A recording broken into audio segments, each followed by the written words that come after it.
옳고 그름을 따지는 것은 굉장히 중요합니다. 아무래도 옳은 것을 찾았을 때 옳은 방향대로 살려고 하는 것이고, 그리고 잘못된 길을 걸어갔을 때 이것이 잘못된 길이라고 판단하는 건 굉장히 중요합니다. 그런데 이런 옳고 그름이 굉장히 개인적이고 또 지극히 어떤 이 잘못된 방향으로 판단을 해서 기준 자체가 잘못된 기준을 가지고 판단하니 잘했다 못했다라고 하는 자체가 의미가 없음에도 불구하고 그 의미를 따지려고 하는 경우들이 있다는 것이죠. 저울이 잘못된 저울이 있습니다. 이 잘못된 저울이 있는데 쟀는데 누가 봐도 이것은 30kg면 30kg예요. 그러나 저울이 잘못됐으니까 이건 어떻게 됐을까요? 잘못된 것이죠. 즉 우리 인간은 아무리 정확한 기준을 가지려고 할지라도 아무래도 인간의 연약함과 어떤 인간의 이 주관성 때문에 많은 부분에서 잘못된 판단도 할 수 있다는 것을 우리는 늘 염려해야 됩니다. 염두해 둬야 됩니다. 세상사의 이치도 마찬가지죠. 나에게 돈 몇백만 원씩 주어진다면 어떻게 쓰겠습니까? 각자의 형편의 이 처지에 따라서 지금 나에게 가장 필요한 대로 사용할 것입니다. 어제 그 후배 친한 목사님하고 통화한 중에 이제 다음 달이면 출산하는 이 목사님이 계셨어요. 그래서 교회 어떤지 안 보다가 이제 그분이 이제 한 달 후면 출산을 하는 거라 이거 어떡하냐고, 잘 지내고 있냐고, 이제는 한 달 후면은 이제 진짜 아빠로 살아야겠다고 축하한다고 했는데, 그래서 그 전에 내가 하고 싶은 거 다 하고 있다고. 아기가 태어나면 이제 아무것도 못 하고 내 거라는 게 이제 없어지기 때문에 그 준비를 하고 있노라고 얘기를 하더라고요. 그러니까 자기의 상황의 처지에 맞게끔 어떤 그런 가장 필요한 것대로 어떤 그런 물질을 사용할 것입니다. 근데 그것은 정답이 없죠. 부부관계도 정답이 없고 인생 살아가는 것에 정답이 없고 모든 것이 다 정답이라는 것이 어떻게 보면 좀 주관적인 인간의 관점으로 볼 땐 있을 수 없을 것 같습니다. 근데 그럼에도 불구하고 이것은 회의론적으로 말씀드리는 게 아닙니다. 모든 것이 다 틀렸다라고 하는 관점이 아니라 우리가 정말로 기준과 또 올바른 저울을 어디다 두느냐, 이 차이가 크다라는 것이죠. 아무리 개인적으로 옳고 개인의 생각이 맞다라고 할지라도 우리가 공동체를 바라볼 때 또 그 생각이 달라질 수 있습니다. 개인은 맞지만 공동체는 틀릴 수도 있고, 어제는 맞지만 오늘은 틀릴 수 있는 게 바로 인간의 삶인 것이죠. 그러나 또 오늘이 틀리지만 내일은 또 맞을 수도 있는 것이죠. 신앙생활에서도 마찬가지입니다. 우리가 신앙생활할 때 절대 불변의 진리로 붙잡고 있어야 될 것은 다른 건 아니죠. 당연히 하나님의 말씀입니다. 그 말씀 가운데서도 가장 중요한 것은 하나님이 계시다는 것과 하나님이 인간의 죄로부터 구원하시기 위해서 아들 예수 그리스도를 이 땅에 보내주셨다는 것입니다. 이 예수님께서 이 땅에 오셔서 고난을 받으시고 십자가에 달리시고 죽으셨고 3일 만에 부활하셨다는 것이죠. 이것은 조금도 흔들림 없는 너무나 귀한 진리고 우리에게 주어진 말씀입니다. 근데 이 성경 말씀 자체도 우리 마음대로 해석해서 우리 뜻대로 해버리면 이 진리의 말씀이 틀린 말씀이 될 수도 있다는 것이죠. 즉 이 말씀은 틀림이 없는데 이것을 해석하는 사람들 때문에 오류가 생길 수 있다는 것입니다. 일률적으로 성경을 생각할 수 없고 다양성들이 있기 때문에 이 성경을 바라보는 이 해설자에 따라서 여러 가지 성경적 오류를 만들어낼 수도 있는 것이죠. 그래서 이단과 사이비가 괜히 있는 것이 아니죠. 성경을 자기 마음대로 자기 뜻대로 해석하니까, 이용하니까 이단과 사이비가 있는 것입니다. 제가 지난 주일에도 말씀드렸지만 많은 목회자들이 이 성경을 가지고 주관적으로 또 자기 입장으로 또 심지어 자기의 어떤 그런 감정을 이 말씀에 빗대어서 그냥 쏟아 부어버리는 그런 일들이 있을 때는 이 성경은 옳은 것이 되지 않게 되는 것입니다. 그래서 얼마나 이 말씀을 받아들이기 위해서 객관적으로 또 하나님 말씀으로 순종하기 위해서 노력하는 것은 굉장히 중요한 노력입니다. 그냥 단순히 성경을 읽는다는 것만을 넘어서 이 말씀이 나에게 얼마나 귀한 말씀인지, 얼마나 우리를 살리는 말씀인지 깊이 묵상하고 기도하고 또 나아가야 될 줄 믿습니다. 또 그리고 잘 이해가 되지 않으면 물어야죠. 서로에게 묻고 또 목회자에게 묻고 또 이 말씀의 방향과 이 말씀의 어떤 그런 의미적인 것들을 고민해 볼 필요가 있습니다.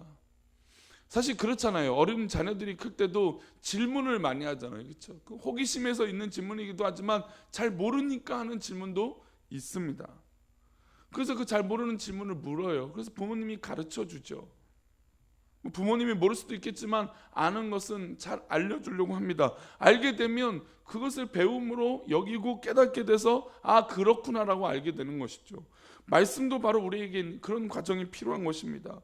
하나님의 말씀 아무리 이렇게 읽고 해도 이것이 어떻게 우리에게 다 이해가 되겠습니까? 모르는 거죠. 그리고 또 우리가 기도합니다. 성령님께서 우리에게 말씀으로 깨닫게 해달라고. 또 여러 이 성경을 연구했던 분들에게 도움을 구하고 또 책을 통해서 깨닫게 되는 것입니다. 이런 전체적인 과정이 있어야 돼요. 그런데 지금 욥의 친구들은 자기 경험으로 인해서 오류에 빠져 있습니다. 그들의 제한적인 이 경험 때문에 욥을 완전히 난도질하고 뿐만 아니라 이제는 이 욥을 향해서 너는 죄인이야 아예 이제 못을 박으면서 대화를 합니다. 오늘 이 측전장에서 욥이 이 긴 내용을 통해서 너희가 정말 문제가 있다라고 하는 이야기를 듣고 나니까 이 수아 사람 빌닷이 등장해서 17장에서 했던 욥의 말에 대해서 더 강력하게 날선 칼로 그를 공격합니다. 우리 3절인데요. 3절 다시 한번 읽어볼까요? 어찌하여 우리를 짐승으로 여기며 부정하게 보느냐. 왜 우리를 짐승으로 보는고 왜 이렇게 부정하게 하느냐라고 합니다. 그리고 5절에서 이렇게 얘기해요. 또 5절도 읽어봅니다. 악인의 빛은 꺼지고 그의 불꽃은 빛나지 않을 것이요. 이제는 욥을 아예 누구라고 전정합니까? 악인이라고 단정하고 있습니다. 너는 악인이다. 지금 내가 당하고 있는 고통에도 불구하고 회개하지 않고 우리가 이렇게 말했음에도 불구하고 하나님 앞에서 죄를 뒤집어 쓰고 회개하지 않음을 보니 너는 악인이다. 6절입니다. 6절도 읽어봅니다. 6절 그의 장막 안에 빛은 어두워지고 그의 위에 등불은 꺼질 것이요. 빛이 꺼진다는 말은 너의 인생에 희망이 없다라는 것입니다. 회개하지 않는 것을 보니 너는 이제 희망이 없구나. 소망도 없고 희망도 없고 삶을 살아가게 될 것이다 라고 저주하고 있는 것이죠. 독설의 강도가 점점 더 강해집니다. 그리고 9절 10절입니다. 우리 9절 10절 있습니다. 시작. 그의 발 뒤꿈치는 덫에 치이고 그의 몸은 올무에 얽힐 것이며 그를 잡을 덫이 땅에 숨겨져 있고 그를 빠뜨릴 함정이 길목에 있으며 너는 앞으로 사탄에게 발목이 잡혀서 덫에 빠지고 함정에 빠져서 헤어나오지 못할 것이라고 말합니다. 완전히 독설이죠.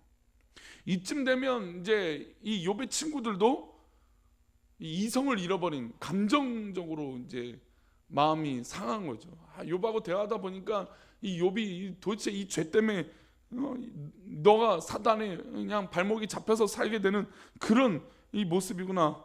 그리고 결정적인 말을 또 합니다. 19절이에요. 우리 19절 읽습니다. 시작. 그는 그의 백성 가운데 후손도 없고 후예도 없을 것이며 그가 거하는 곳에는 남은 자가 한 사람도 없을 것이며. 욥만 저주하는 것이 아니라 어떻게 됩니까? 욥의 후손들과 가문까지 싹 저주하고 있습니다. 앞으로 내가 이렇게 살면 너의 가문에는 남은 자가 한 사람도 없고 모든 가문이 너에게 없을 것이다 얘기하고 있습니다. 빌닷이 이렇게 강력하게 저주하는 이유가 뭘까요? 왜 이렇게 마음이 상해서 이 욥을 이렇게 완전히 정말 저주 친구인데 이렇게까지 저주할까요? 그것은 이 세 친구에게 강한 신념이 있기 때문이에요. 자기들의 논리가 있기 때문이에요.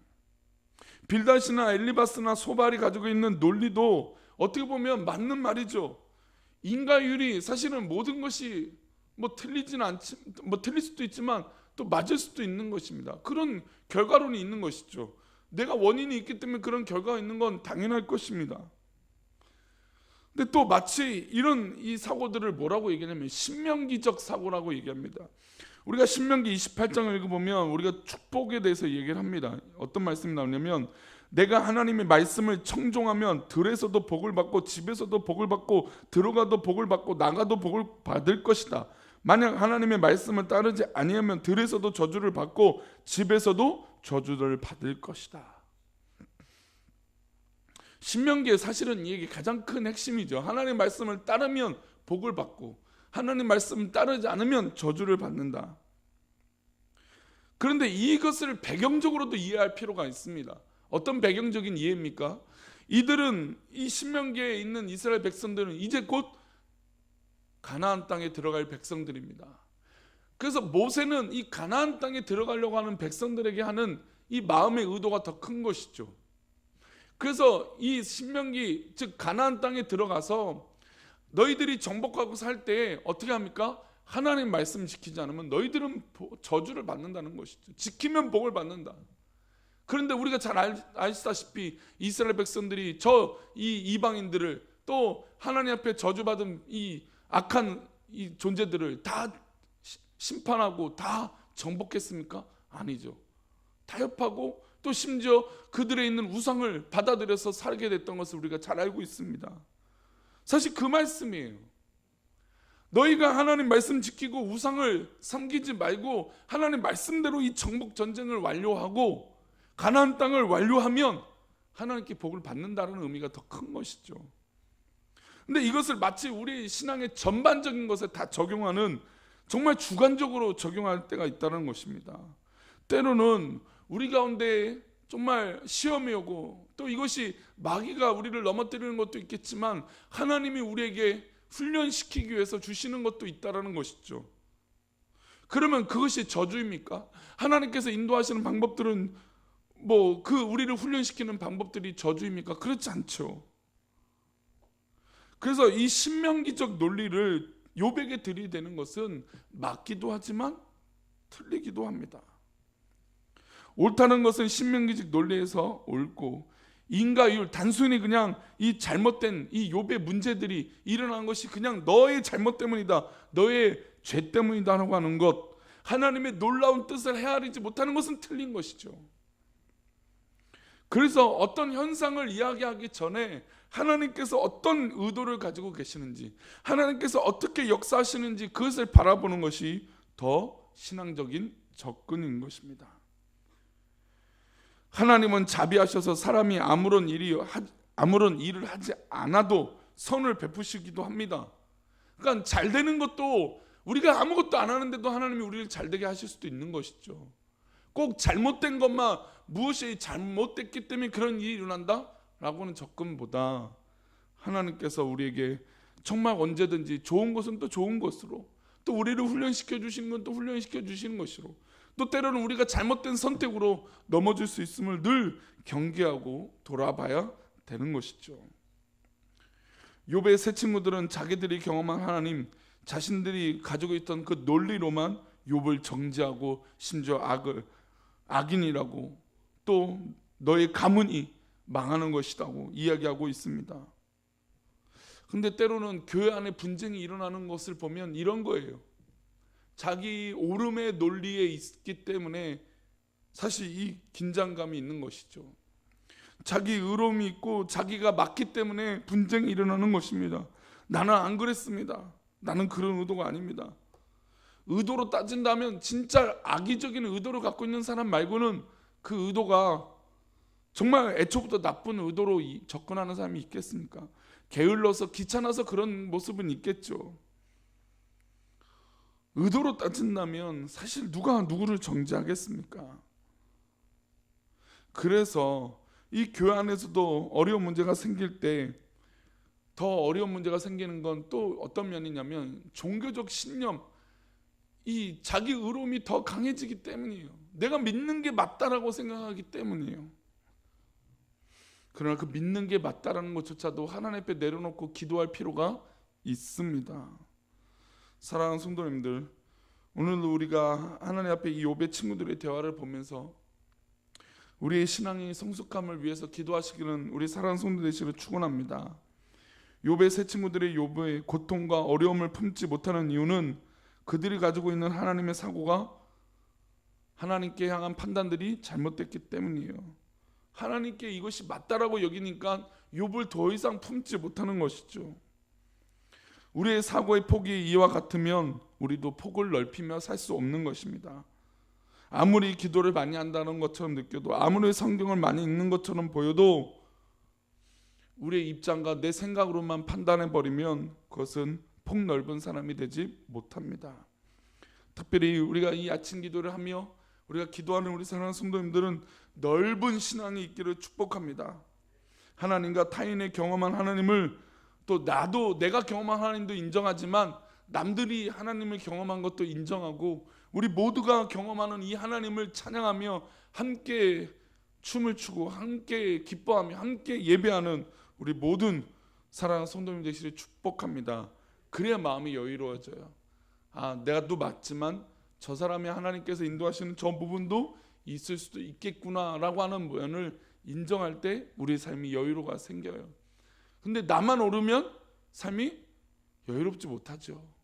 왜냐하면 내가 옳은 걸 지켜야 하기 때문이에요.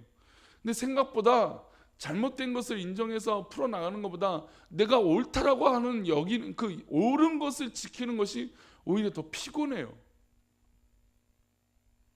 그래서 폭이 넓은 그릇이 된다는 건 어떤 거냐면 모든 것을 인정해. 그러니까 물론 뭐 죄도 다 인정하라는 뜻이 아니죠.